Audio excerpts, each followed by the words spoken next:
महाराज जी प्रश्न एक ये था छोटा सा कि आप अपने प्रवचनों में बताते हैं कि अगर कोई मतलब कहता है कि हमको ये कष्ट है तो आप कहते हो कि पूर्व जन्म के कारण ये कष्ट आपको भी हो रहा है। आज मैं आपका प्रवचन सुन रहा था, मैं आया तो मैं आपके प्रवचन सुनता रहता हूँ, बहुत अच्छा लगता है और उससे मुझे बड़ा इंस्पिरेशन भी मिलता है। आज लेकिन सर मेरा कुछ पता नहीं, सौभाग्य था दुर्भाग्य था, आज आपने 1 घंटा नरक पे ही बोला। तो मैं बैठा हुआ था तो मैं सोच रहा था कि आज मेरा कौन सा दिन था कि मैं आया और महाराज जी नरक पे ही बोल रहे हैं। असल बात क्या है कि क्रम चल रहा है। अभी कल तक चला था अन्य लोगों का नीचे के, और फिर परसों चला था ऊपर के लोगों का, और आज प्रश्न हुआ नर्क का।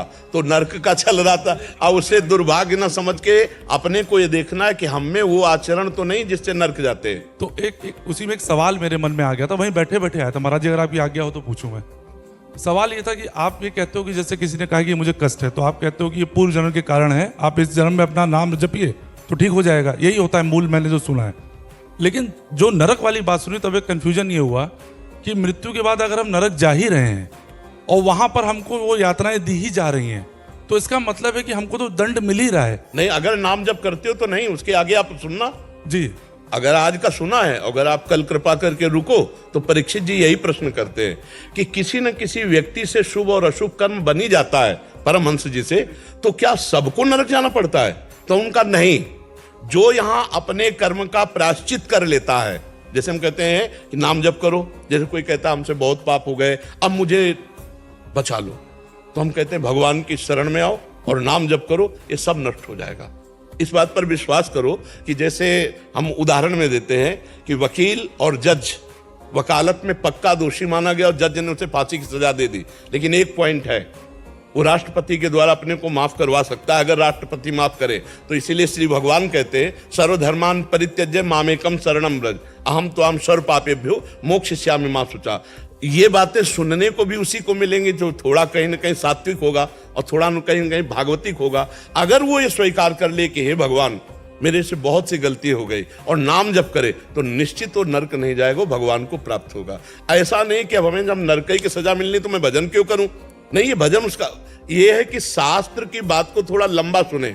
अब जैसे कल सुनोगे आप तो परीक्षित का इसी के आगे प्रश्न है नरकों के बाद, तो उससे बचे कैसे? तो उसमें अजामिल का उदाहरण देते हो कि जीवन भर वैश्यागमन किया और अंतिम समय अपने पुत्र के बहाने नाम पुकारा नारायण, तो भगवान के पार्षद आ गए और यमदूतों के पास काट दी और उसे परम पद मिला।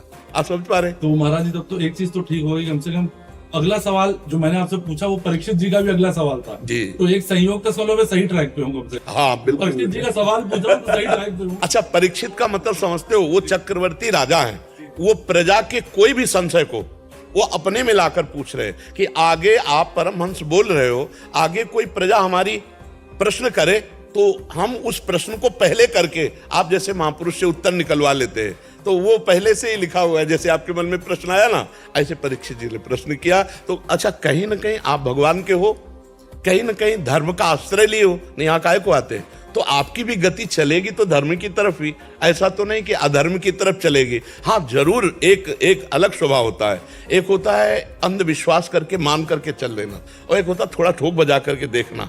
तो वो थोड़ा बुद्धि प्रदान होता है और वो थोड़ा हृदय प्रदान होता है। बस दिन है तो दिन है, रात है तो रात है, ये होती पूर्ण शरणागति। और एक जो बुद्धि प्रदान होता है वो कहता नहीं जी, ये लाइट का प्रकाश है, रात है, दिन नहीं है, हम देखना चाहेंगे कि सूर्य है कि नहीं।